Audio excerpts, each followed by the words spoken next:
ఆ నియోజకవర్గంలో వైసీపీకి సెట్ కావడం లేదా? వరుసగా ఇన్ఛార్జీలు మారుస్తున్న ఆ పార్టీ ఐదో కృష్ణుడిని తెర మీదకి తీసుకొచ్చిందా? ఎవరో వస్తారని క్యాడర్ భావిస్తే ఇంకెవరో వస్తున్నారా? ఈసారైనా ఆ నియోజకవర్గంలో వైసీపీ జెండా ఎగురవేస్తుందా? ప్రకాశం జిల్లా అద్దంకిపై వైసీపీ అధినేత జగన్ ఫోకస్ చేశారు. వచ్చే ఎన్నికల్లో ఎలాగైనా గెలుపొందాలన్న లక్ష్యంతో ఉన్నారు. అద్దంకి ఇన్ఛార్జిగా పిడుగురాళ్లకు చెందిన డాక్టర్ చింతలపూడి అశోక్ కుమార్ ను నియమించారు. గత ఎన్నికల ముందు పార్టీలో చేరిన అశోక్ కుమార్ పార్టీలో క్రియాశీలకంగా పనిచేస్తూ ఉండటంతో అద్దంకి బాధ్యతలిచ్చారు. 2024 ఎన్నికల ముందు చినహనిమిరెడ్డిని నియమించింది వైసీపీ. గొట్టిపాటి రవికుమార్ కు ధీటైన అభ్యర్థి అవుతారని భావించినా తేలిపోయారు. ఎన్నికల తర్వాత పార్టీ కార్యక్రమాల్లో పెద్దగా పాల్గొనలేదు. ఏదో చుట్టపుచూపుగా వచ్చి వెళ్తున్నారన్న విమర్శలున్నాయి. బాబు ష్యూరిటీ మోసం గ్యారంటీ కార్యక్రమానికి కూడా ఆయన హాజరైంది లేదని క్యాడర్ చెబుతుంది.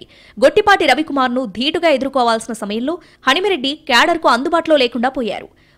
వైసీపీ ఆవిర్భావం తర్వాత జరిగిన ఎన్నికల్లో ఆ పార్టీ అభ్యర్థిగా గొట్టిపాటి రవికుమార్ విజయం సాధించారు. ఆ తర్వాత టీడీపీకి జై కొట్టారు. దీంతో అదే నియోజకవర్గానికి చెందిన సీనియర్ నేత బాచిన చెంచు గరటయ్యకు అవకాశం ఇచ్చారు జగన్. అయితే 2019 ఎన్నికల్లో రవికుమార్ చేతిలో ఓటమి పాలయ్యారు.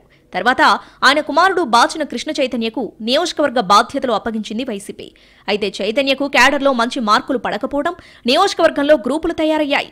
ఇలాంటి పరిస్థితుల్లో గుంటూరు జిల్లా పెదకూరపాడు నియోజకవర్గానికి చెందిన పానం చినహనిమిరెడ్డిని 2024 ఎన్నికల్లో పోటీకి దింపింది వైసీపీ. అయితే ఆయన కూడా అక్కడ గెలవలేకపోయారు. తాజాగా పిడుగురాళ్లకు చెందిన చింతలపూడి అశోక్ కుమార్ కు అవకాశం ఇచ్చారు జగన్. దీంతో ఆ నియోజకవర్గ వైసీపీలో ఐదో కృష్ణుడు ఎంట్రీ ఇచ్చినట్లయింది. అయితే అద్దంకి బాధ్యతలు సీనియర్ నేత కరణం బలరాం కుమారుడు కరణం వెంకటేష్ కు ఇస్తారని పెద్ద ఎత్తున ప్రచారం జరిగింది. కరణం పాలిటిక్స్ చీరాల నియోజకవర్గం నుంచి మళ్లీ అద్దంకి షిఫ్ట్ అవుతాయని అందరూ భావించారు. అనూహ్యంగా అశోక్ కుమార్ ను తెర మీదకు తెచ్చింది వైసీపీ. వర్గ రాజకీయాలకు పెట్టింది పేరైన అద్దంకి నియోజకవర్గంలో మరోసారి పక్క జిల్లాకు చెందిన నేతలను వైసీపీ రంగంలోకి దింపటం ఆ పార్టీకి ఏ మేరకు కలిసి వస్తుందనే అంశం చర్చనీయాంశంగా మారింది.